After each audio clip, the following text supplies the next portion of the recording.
A very good afternoon, one and all. Welcome back to Human Capital Management. So, last class we discussed regarding industrialization and how industrialization has led to the development of economy. So that we happen to discuss. Okay. So industrialization has definitely led to the development of the economy. We moved from being a third world country into a second world country, and it is this industrialization which has catapulted us from being a third world country or underdeveloped country to a developing country. Now, had we not got the burden of population, service sector should have definitely made us one of the developed countries in the world. It's due to the enormous population that we have got, we are not being considered as a developed country in spite of having all the required statistics, in spite of having all the required numbers.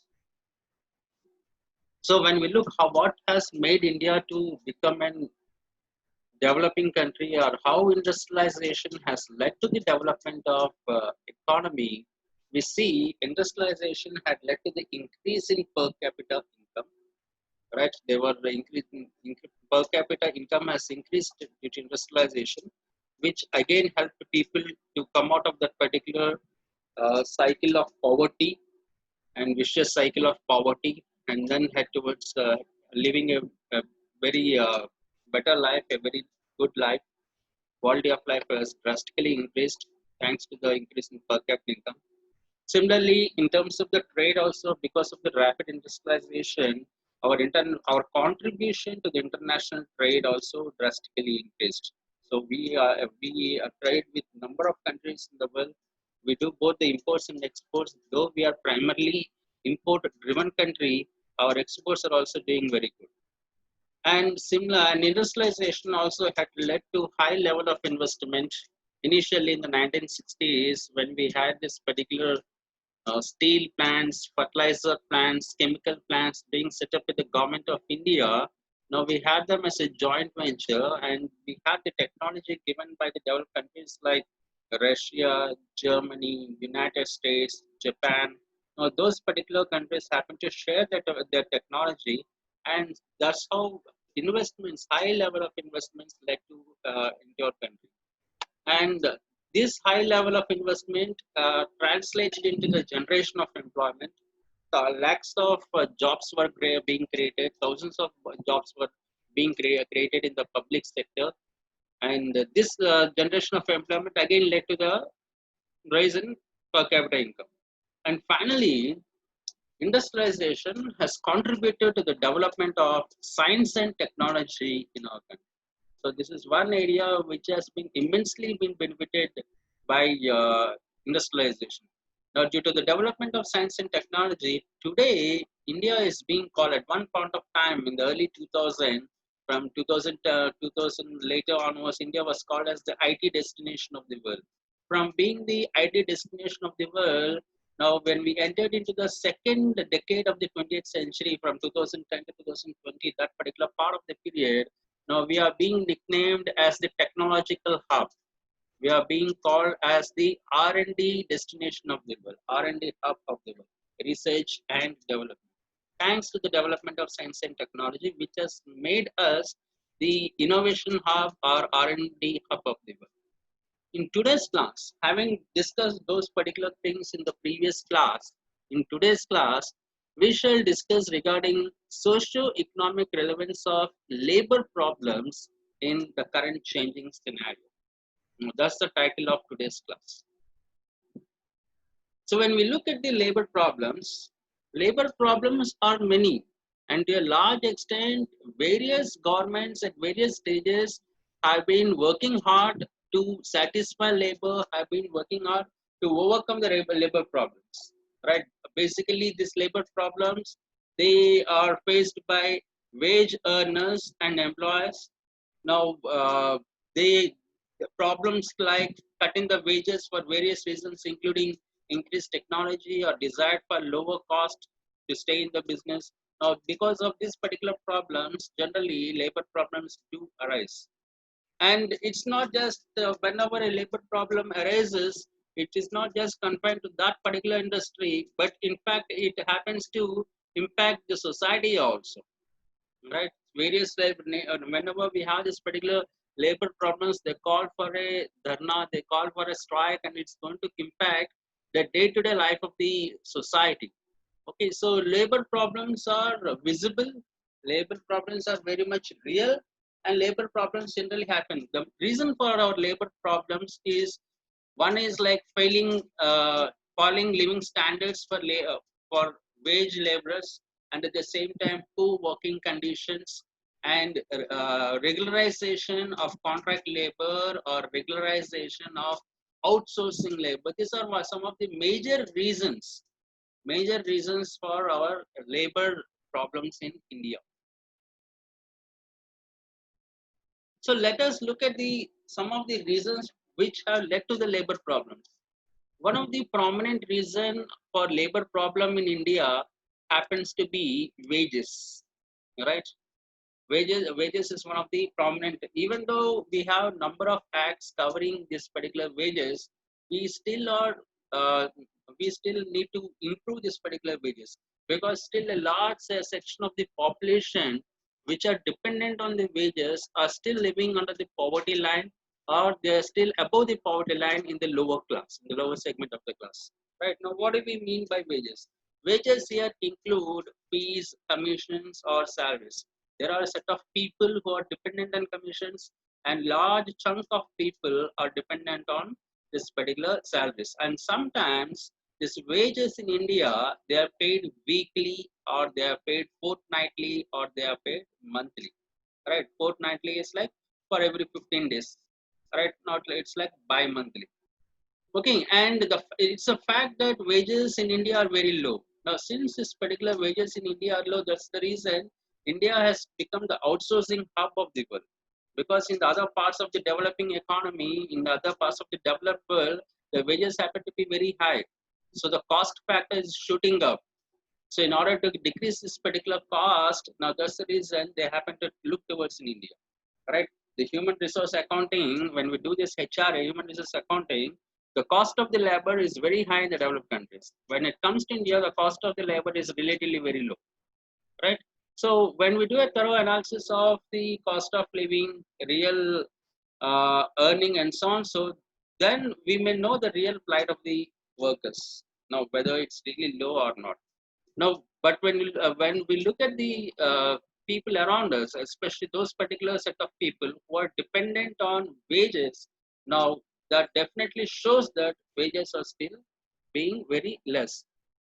When lockdown was announced, when the Modi government has announced lockdown in the third week of March, starting from the third week of March, we have seen tens and thousands of people, in fact, millions or lakhs of people walking on the Indian roads to reach their homes. Some of them gave up their lives due to the rail accidents when they were walking on this particular rail lines. They were hit by the rail vehicles. So, many lives were lost, and we literally saw the struggle of the working class to reach their particular. So now that particular struggle is a clear fact.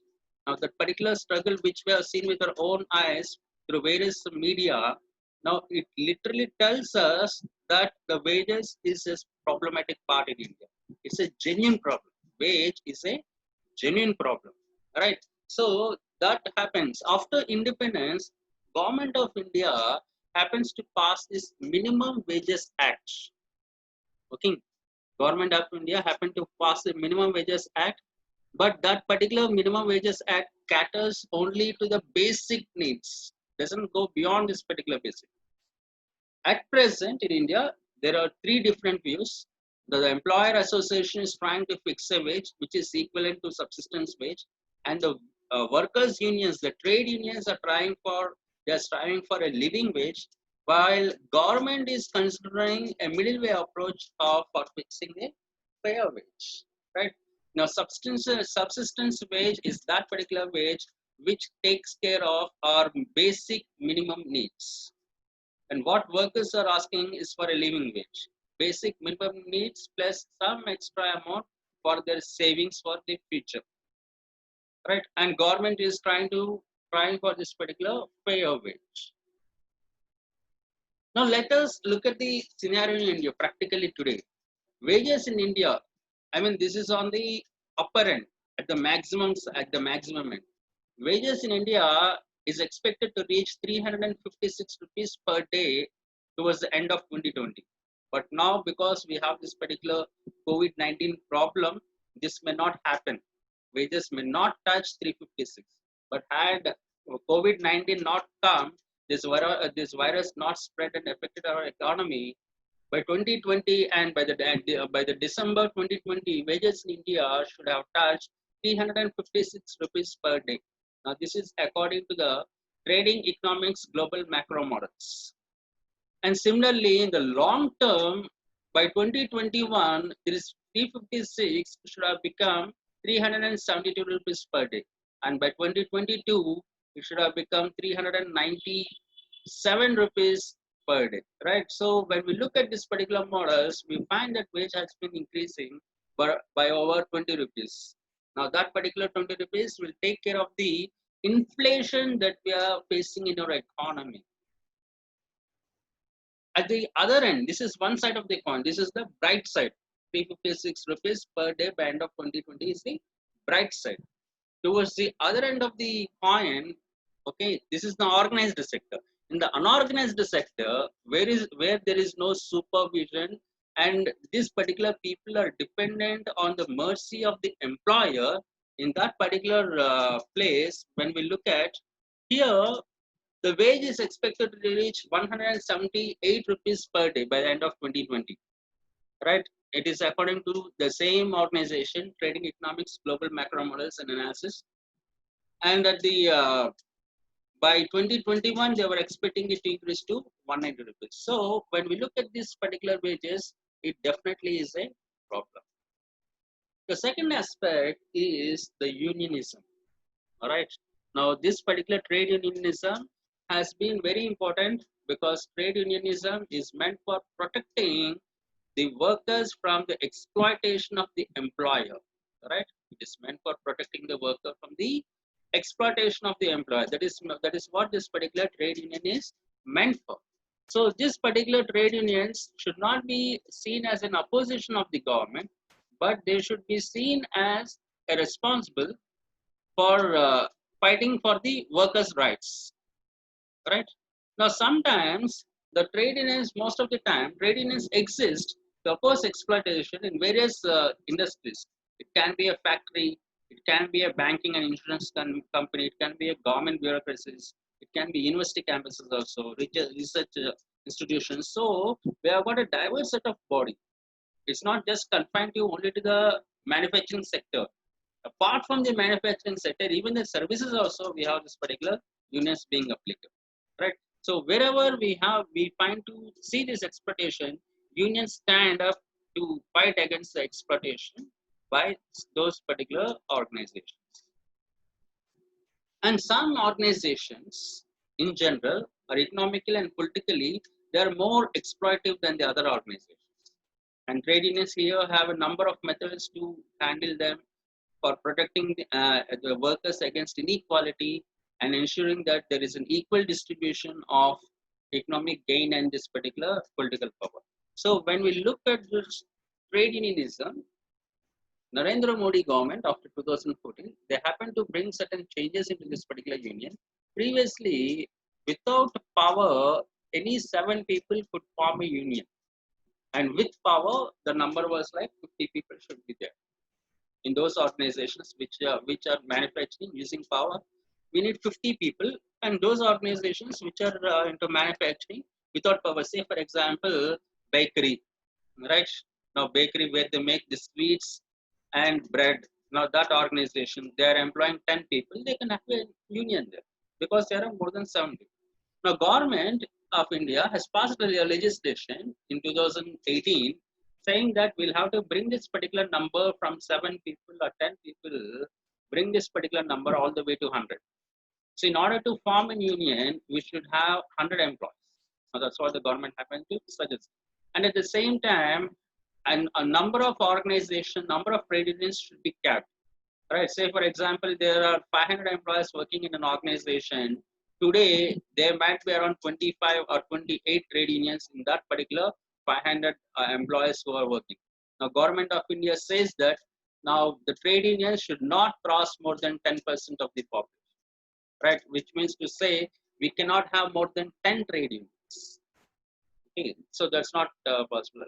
And when we look here, in case of an organization which has got 500, the maximum trade unions that we can have is only 5. Right now, why this particular thing is, see, when we have got more number of unions, now who is representing the voice of the worker? Nobody knows. Now, that particular worker who is actually facing exploitation, that particular worker whose voice is actually silenced may not get the justice.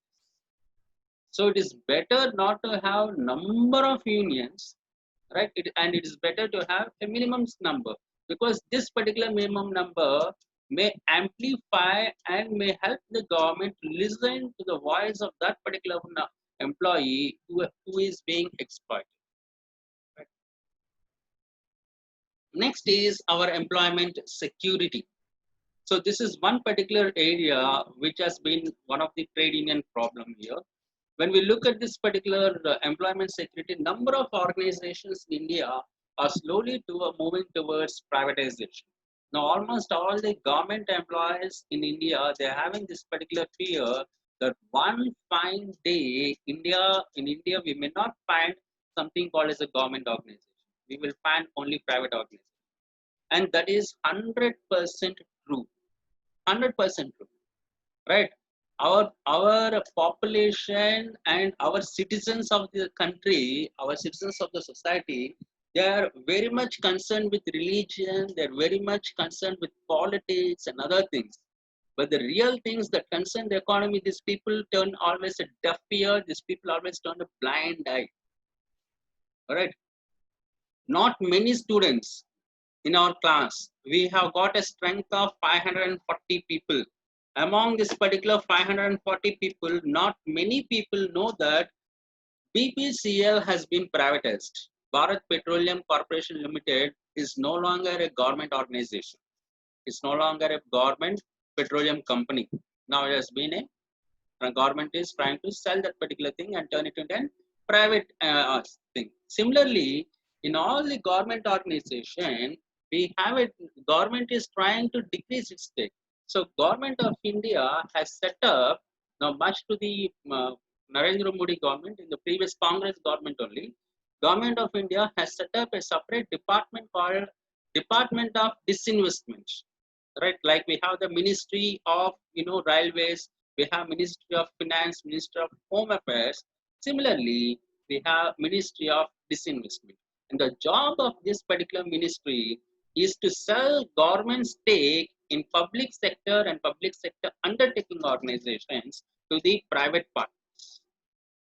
So we are slowly seeing everything being privatized. Right? Airports are becoming privatized, ports are becoming privatized. Right? ONGC, which used to be 100% owned by the government of India, today government stake in ONGC is around 72 or 71%, and it's slowly decreasing also. In some organizations, government stake has come down to 60. Right? So by another 10 years, by 2030, we may have very few organizations where government, where government is the real owner. Now, government should have given up its controlling stake in those particular organizations. In another 20 years, by 2040, you may not find government organizations in India. So this employment security, so people are not against this. I mean, the problem is whether they are turning a government organization to private organization, that's not the problem. The real genuine problem is how about the employment security? Right? In 78 years of our independence, we celebrated 78 Independence Day. In 78 years of independence, the 78 years history says that wherever we have got private organizations, they always exploit. Right? I told you this particular discrepancies. Okay, a private college employee Principal earns like 15,000, whereas a government college principal in case of schools or and intermediate and degree colleges, right? Now that fellow happens to earn around 1.5 lakh or 1.6 or 1.7 lakh. Starting salary here for some people is 6,000. Starting salary there for some people is 38,000. So there's a huge, a huge gap between the private sector and the government sector. And when government is turning these government organizations into private organization, who is getting benefited? Private organizations are getting benefited because for the past 78 years, these government organizations have been highly profitable and they have got huge assets spread across the country. So, employment security is a major issue here. Next is our social security. The problem in the social security is organized labor is covered in India under social security. Unorganized labor is not covered under social security. Now that is the labor problem. People who are doing a government job, they will have a PF, they will have gratuity, they will have bonus, they will have all this particular. But those particular people who are not working for a government organization, these people will not have PF, these people will not have gratuity, okay, these people will not be eligible for bonus. So all these benefits are being lost. So government employee, when he is retiring after 60 years, after 60 years, he is being paid a lump sum like 20 lakh rupees or 15 lakh rupees in form of gratuity, in form of PF and other terminal benefits. And apart from that, he'll be getting pension also every month. Whereas a private sector employee, if he is resigning, all that he'll be getting is just his salary, the last month's salary, whatever he is getting, that is the only benefit that a private sector employee gets. No other benefit. So how will a private sector employee live? For government sector employee who is retiring, he has got social security there, right? There is some form of social security. But how about private employees? And when we look at India, today the private employees are only increasing. Government jobs are coming down. Government is turning government organizations into private organizations. So this is again a huge area which has to be addressed by the government. Next topic in our syllabus and the last topic in our syllabus in the first unit is growth of labor market in India in the globalized setting. So after 1990, how did the labor market in India grow? Now that's what this particular topic meant. So when we look at India after 1990, India has delivered a very strong economic growth relative to the other countries in the same time. But there have also been concerns about whether the growth has been inclusive or the growth has not been inclusive, whether the country is heading towards jobless growth or real growth. Now we have this particular concerns, but it's an undeniable fact that the Indian economy, in terms of the GDP numbers or in general also, Indian economy has become a very robust economy after 1995.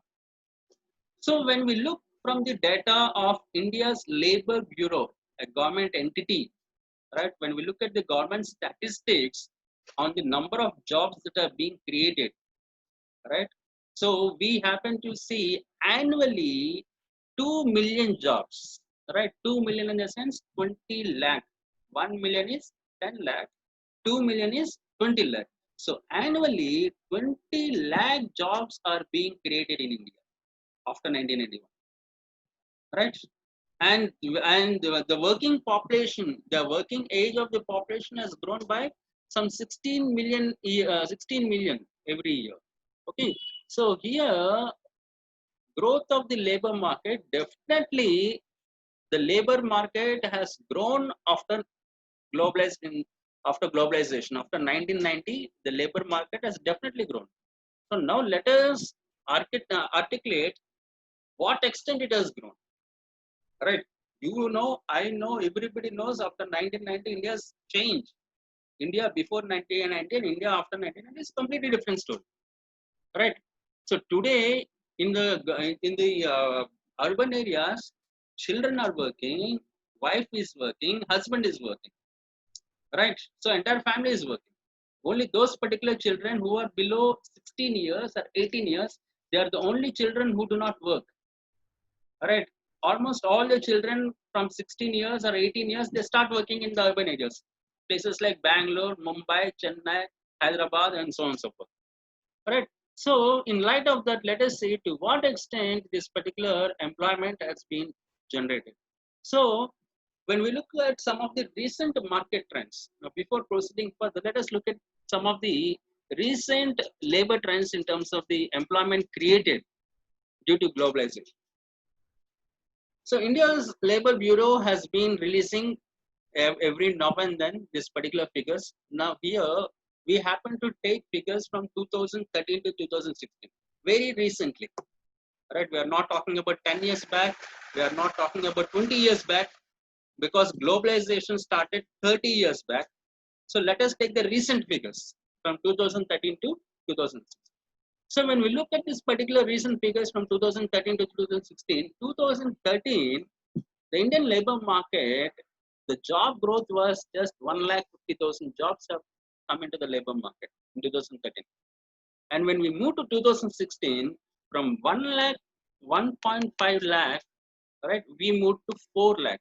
So today, 4 lakh jobs are being created every year in 2006, right? Now, after the COVID-19, after Corona, most of the jobs have been lost. Again, we should have gone back 20 years back. But before COVID-19 statistics we're talking here. So from 1.5 lakh, we moved to 4 lakhs. Similarly, based on the annual surveys that are being done, in terms of the total number of jobs that are being created, from 2011 to 2015, when we look at, now these numbers have grown by 7 million, right? 7 million, I mean 70 lakhs. So from 455 million working population, it has moved down to 462 million population, right? So there we happen to see a huge rise. And the other interesting factor here is, in the agriculture, employment has fell by 26 million, right? In the agriculture sector, the employment has fallen down by 26 million. Whereas in the non-agriculture and in the non-farming sector, employment has risen by 33 million. So what we are finding, employment is decreasing in this particular agriculture and employment is increasing in the other areas. Okay. So that we happen to figure out here. Similarly, let us look at the last line. Similarly, from 2011 to 2013, right, this particular employment rose sharply by 22 million, right? And most of the labor moved from agriculture. Now we said like by 26 million, it fell down in agriculture. From agriculture, they started moving towards construction, trade, hospitality, transport, and other areas. Okay, so into these particular sectors, they started moving. At the same time, in mining and manufacturing, also the jobs were being lost, right? Because we had this particular scams taking place in the mining industry, and similarly because of policy paralysis, because government of India was not taking any concrete policies in that particular time, we happened to lose few manufacturing jobs there. So now let us look at another industry called as infrastructure and urbanization. When we look at the infrastructure, a major contribution of employment or labor employment was created in the recent times by Mahatma Gandhi National Rural Employment Guarantee Act. Okay, MG NREGA. NREGA or Mahatma Gandhi National Rural Employment Guarantee Act has created huge job opportunities after 2000. Now this was started, this was one of the flagship programs of Dr. Manmohan Singh, and now today it is being even in the COVID times, now that so many people lost their jobs and returned to their villages and so on. So now this is the one which happened to take care of all those particular employees who have returned back due to job loss, right? So it is estimated in 2017 this Mahatma Gandhi National Rural Employment Guarantee Scheme has created an additional 690 million mandates of work, right? Because and 2015 it was not such. 2015 it was less, and at the same time it has added 2.3 million jobs, right? So what are the jobs that come under Mahatma Gandhi National Rural Employment? Laying down roads, right? Constructing the government offices, government structures, those particular things.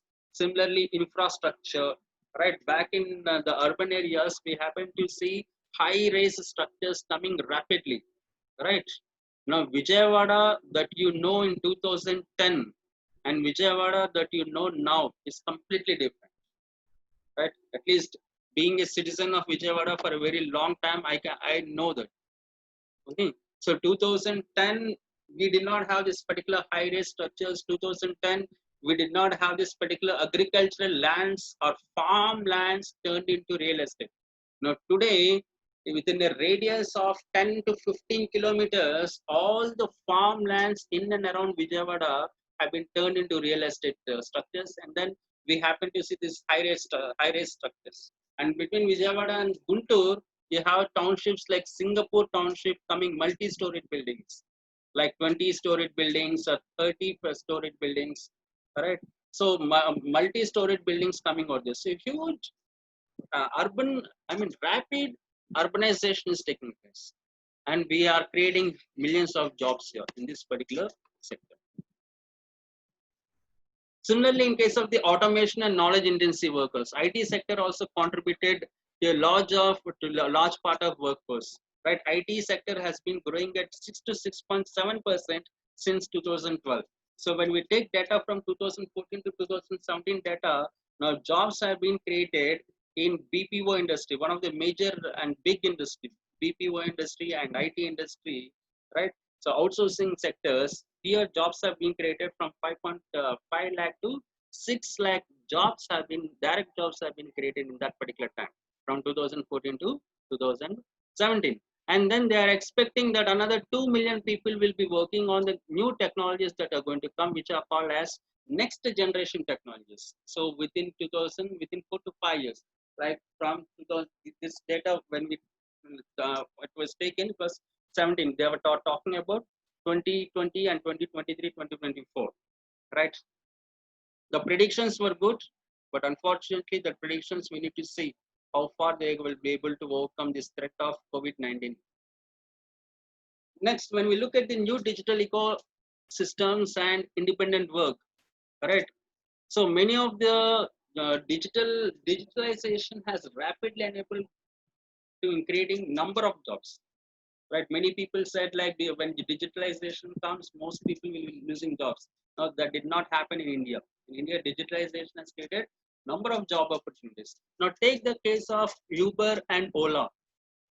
Okay, in 2015, Uber and Ola, they were having 3 lakh car drivers, 3 lakh cars and 3 lakh car drivers, 3 lakh cabs in India.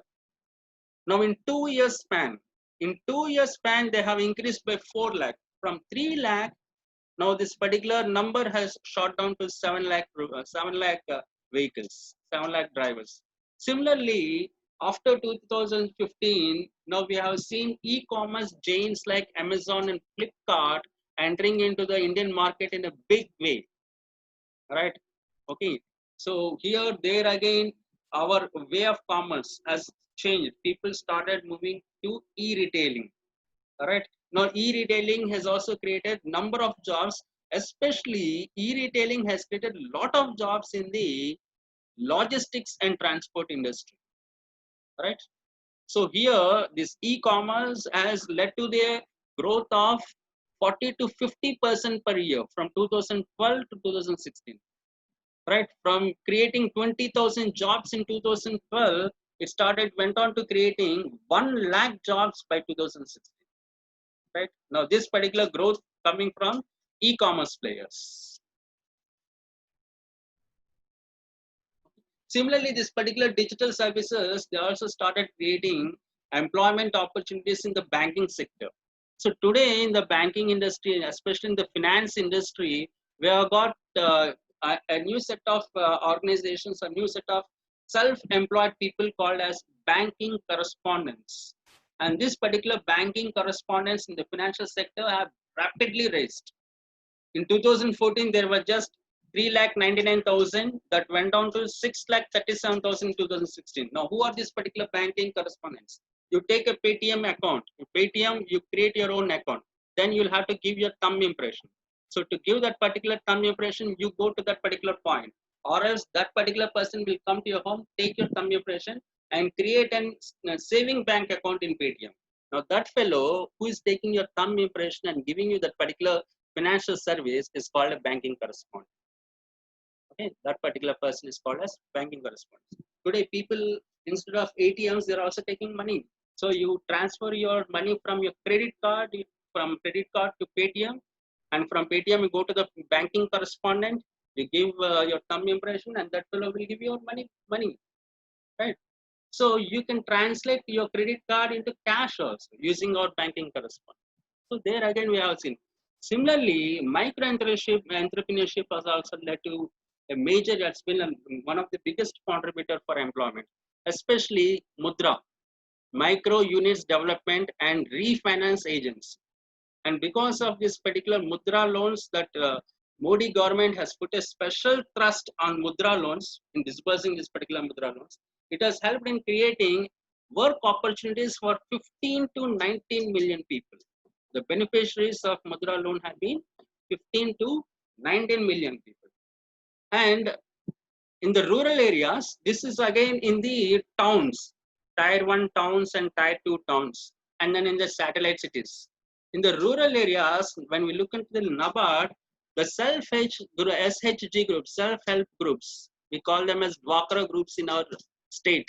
Now, they also increased by 35%, right? From in all over India, when we look at from having 20 million people, they went on to 24 million people, right? So the jobs here, I mean, the loans have been given to and 2 million more people, right? Now, using this particular Dwakra, they also do a small businesses. So the larger picture after 1991 has been very good, right? We have seen in terms of certain industries, infrastructure industry has grown, automation industry, IT sector industry has grown, knowledge work industry, digitalization after 2010, that has also helped us a lot in creating millions of jobs in India. So that's what we can say, that we definitely say that this particular thing has, I mean, after 1990, globalization has helped in creating more jobs in India. With that, we end our unit 1. So tomorrow when we meet again, we'll start off with our second unit. And I thank you one and all for your patient hearing.